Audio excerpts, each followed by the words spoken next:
Hello friends, welcome to offer ഓഹരി. നമ്മളിന്ന് നോക്കാൻ പോകുന്നത് നാളെ ട്രേഡ് ചെയ്യാൻ പറ്റിയ നല്ലൊരു സ്റ്റോക്സിനെ പറ്റിയാണ്. അപ്പോൾ നമ്മൾ കഴിഞ്ഞ ദിവസം തന്നിരുന്ന സ്റ്റോക്സ് REC ലിമിറ്റഡ് ആയിരുന്നു. അപ്പോൾ നമുക്ക് REC ലിമിറ്റഡിൻ്റെ പെർഫോമൻസ് നമുക്ക് നോക്കാം. അപ്പോൾ REC ലിമിറ്റഡ് നമ്മൾ കഴിഞ്ഞ ദിവസം ഒരു ട്രെൻഡ് ലൈനും അതുപോലെ സപ്പോർട്ട് ലെവലും കൊടുത്തിരുന്നു. അപ്പോൾ നമ്മൾ പറഞ്ഞ പോലെ തന്നെയായിരുന്നു ഇന്ന് REC ലിമിറ്റഡിൻ്റെ മൂവ്മെൻറ്റ്. ഫസ്റ്റ് ക്യാൻഡിൽ തന്നെ നമ്മൾ ട്രെൻഡ് ലൈൻ ബ്രേക്ക് ചെയ്തിരുന്നു. പക്ഷേ നമുക്കിവിടെ ഈ ഒരു ക്യാൻഡിൽ നമ്മൾ നോക്കി കാണാൻ സാധിക്കും, നല്ല രീതിയിലുള്ള പ്രൈസ് റിജക്ഷൻ ഇവിടെ വന്നിട്ടുണ്ട്.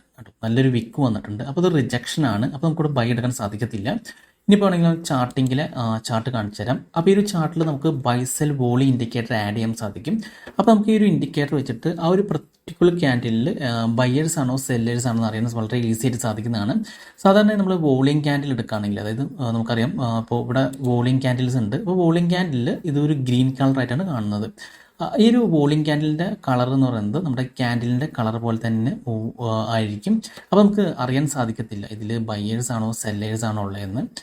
കാരണം നമ്മളൊരു ക്യാൻഡിലിൻ്റെ കളർ ഗ്രീൻ ആണെങ്കിൽ ഈ ഒരു വോളിയം ക്യാൻഡിലും ഗ്രീൻ ആയിരിക്കും. ക്യാൻഡിലിൻ്റെ കളർ റെഡ് ആണെങ്കിൽ വോളിയം ക്യാൻഡിലും റെഡ് ആയിരിക്കും. എന്നാൽ നമ്മൾ ഈ ഒരു ഇൻഡിക്കേറ്റർ, അതായത് ബൈസെൽ വോളിയം ഇൻഡിക്കേറ്റർ നോക്കുകയാണെങ്കിൽ ആ ഒരു ക്യാൻഡിലിൽ ഏറ്റവും കൂടുതൽ ബയേഴ്സ് ആണോ സെല്ലേഴ്സ് ആണോ എന്ന് വളരെ ഈസി ആയിട്ട് അറിയാൻ സാധിക്കുന്നതാണ്. ഇപ്പോൾ ബയേഴ്സ് ആണെങ്കിൽ ഈ ഒരു ക്യാൻഡിലിൽ നമുക്കിങ്ങനെ ഇതുപോലെ ഗ്രീൻ കളർ കാണും. അല്ല സെല്ലേഴ്സ് ആണെങ്കിൽ ഇതുപോലെ റെഡ് കളർ കാണും. അപ്പോൾ നമുക്ക് ഇവിടെ നോക്കുകയാണെങ്കിൽ നമുക്ക് നോക്കാം, REC ലിമിറ്റഡ് ഓപ്പണിംഗ് ക്യാൻഡിൽ തന്നെ നല്ല റിജക്ഷൻ വന്ന ക്യാൻഡിലായിരുന്നു.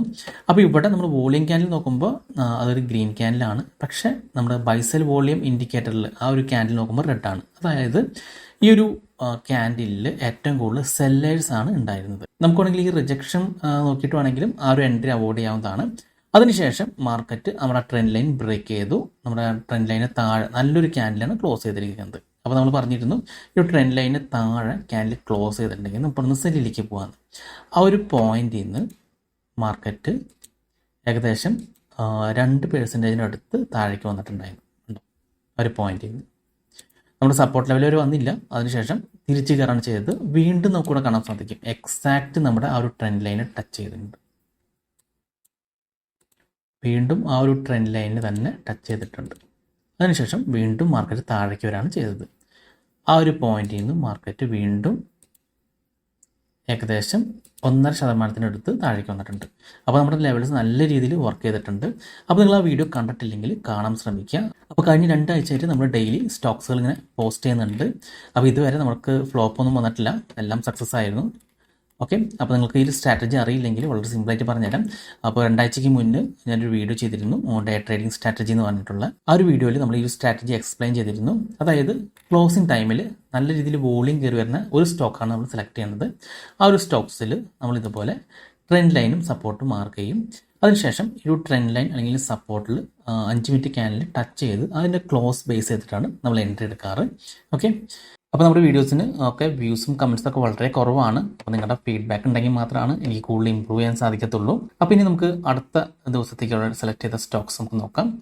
അടുത്ത സ്റ്റോക്സ് നമ്മൾ ഐബുൾ ഹൗസിംഗ് ഫിനാൻസ് ആണ് നമ്മൾ സെലക്ട് ചെയ്തിരിക്കുന്നത്. അപ്പോൾ ഈ ഒരു സ്റ്റോക്ക് സെലക്ട് ചെയ്യാൻ കാരണം എന്ന് വെച്ച് കഴിഞ്ഞാൽ ക്ലോസിംഗ് ടൈമിൽ നല്ല രീതിയിൽ വോളിയം കയറിയിട്ടുണ്ട്. അതാണ് ഈ ഒരു സ്റ്റോക്ക് സെലക്ട് ചെയ്യാൻ കാരണം. ഇനി നമുക്ക് വേണ്ടത് ഒരു ട്രെൻഡ് ലൈൻ ആണ് മാർക്ക് ചെയ്യേണ്ടത്. അതിന് നമുക്ക് കൊടുത്ത ടൂൾസ് യൂസ് ചെയ്യാം. ഈ ടൂൾ യൂസ് ചെയ്ത് നമുക്ക് ട്രെൻഡ് ലൈൻ മാർക്ക് ചെയ്യാം. അപ്പോൾ നമ്മൾ 5 മിനിറ്റിൻ്റെ ചാർട്ടാണ് യൂസ് ചെയ്യുന്നത്. ഇനി നമുക്ക് ഈ ഒരു ക്യാൻഡിലിൻ്റെ ഹൈയും ഈ ഒരു ഹൈയും തമ്മിൽ കണക്ട് ചെയ്തിട്ട് ഒരു ട്രെൻഡ് ലൈൻ മാർക്ക് ചെയ്യാം. കണ്ടോ, അതായത് 2.40 ഹൈയും 9.50 ഹൈയും തമ്മിൽ കണക്ട് ചെയ്ത് നല്ലൊരു ട്രെൻഡ് ലൈൻ മാർക്ക് ചെയ്യാം. ഇനി നമ്മൾ അടുത്തത് ഒരു സപ്പോർട്ട് ലെവലാണ് മാർക്ക് ചെയ്യേണ്ടത്. അപ്പോൾ ആദ്യം ഈ ഒരു ലെവൽസ് റെസിസ്റ്റൻസ് ആയിരുന്നു. ആ ലെവൽസ് ബ്രേക്ക് ചെയ്ത കാരണം കൊണ്ട് ഇപ്പോൾ ഒരു സ്ട്രോങ് സപ്പോർട്ടായിരിക്കും. അപ്പോൾ ആ ഒരു സപ്പോർട്ട് ലെവൽ ജസ്റ്റ് ഒന്ന് മാർക്ക് ചെയ്ത് വെച്ചേക്കാം. 211.90 211.45 ആണ്. ഓക്കെ, അപ്പോൾ ഇനി ഈ ഒരു സ്റ്റോക്സിൽ നാളെ വരാൻ ചാൻസസ് എന്തൊക്കെയാണെന്ന് നമുക്ക് നോക്കാം. ഇപ്പോൾ മാർക്കറ്റ് നല്ല ബുള്ളിഷ് ആണെങ്കിൽ ഈ ഒരു ട്രെൻഡ് ലൈൻ ബ്രേക്ക് ചെയ്ത് ചിലപ്പോൾ റീടെസ്റ്റ് ചെയ്ത് തിരിച്ചു കയറി പോകാൻ ചാൻസ് ഉണ്ട്. ഇനി അതല്ല, മാർക്കറ്റ് ഇപ്പോൾ ഈ ഒരു ലെവൽസിൻ്റെ ഉള്ളിലാണ് ഓപ്പൺ ചെയ്യുന്നത്, അതായത് ട്രെൻഡ് ലൈനും ഈ സപ്പോർട്ടിൻ്റെ ലെവൽസിൻ്റെ ഉള്ളിലാണ് ഓപ്പൺ ചെയ്യണമെങ്കിൽ ഈ സപ്പോർട്ടിൽ ടച്ച് ചെയ്തിട്ട് തിരിച്ച് കയറുന്ന കണ്ടു കഴിഞ്ഞാൽ നമുക്ക് ബൈ എടുക്കാവുന്നതാണ്. അത് ഈ ഒരു ട്രെൻഡ് ലൈൻ വരെ പോകാനും ചാൻസ് ഉണ്ട്. ഇനി മാർക്കറ്റ് ഒരു ഗ്യാപ്പ് അപ്പ് ഓപ്പണിംഗ് ആണെന്ന് വിചാരിക്കാം. ഇവിടെ ഒരു ഗ്യാപ്പ് അപ്പ് ഓപ്പണിംഗ് ആണെങ്കിൽ ഈ ഒരു ട്രെൻഡ് ലൈൻ ബ്രേക്ക് ചെയ്തിട്ടുണ്ടെങ്കിൽ നല്ല റെഡ് ക്യാൻഡിൽ ഈ ഒരു ട്രെൻഡ് ലൈൻ താഴെ ക്ലോസ് ചെയ്യുകയാണെങ്കിൽ വീണ്ടും റീടെസ്റ്റ് ചെയ്ത് ഈ ഒരു സപ്പോർട്ട് വരെ വരാനും ചാൻസ് ഉണ്ട്. ഓക്കെ, അതുപോലെ തന്നെ ഇപ്പോൾ മാർക്കറ്റ് നല്ല ബെയറിഷ് ആണെങ്കിൽ ഈ ഒരു സപ്പോർട്ട് ലെവൽ ബ്രേക്ക് ചെയ്തിട്ടുണ്ടെങ്കിൽ വീണ്ടും ആ ഒരു സപ്പോർട്ട് റീടെസ്റ്റ് ചെയ്തിട്ട് നല്ല രീതിയിലേക്ക് താഴേക്ക് വരാൻ ചാൻസ് ഉണ്ട്.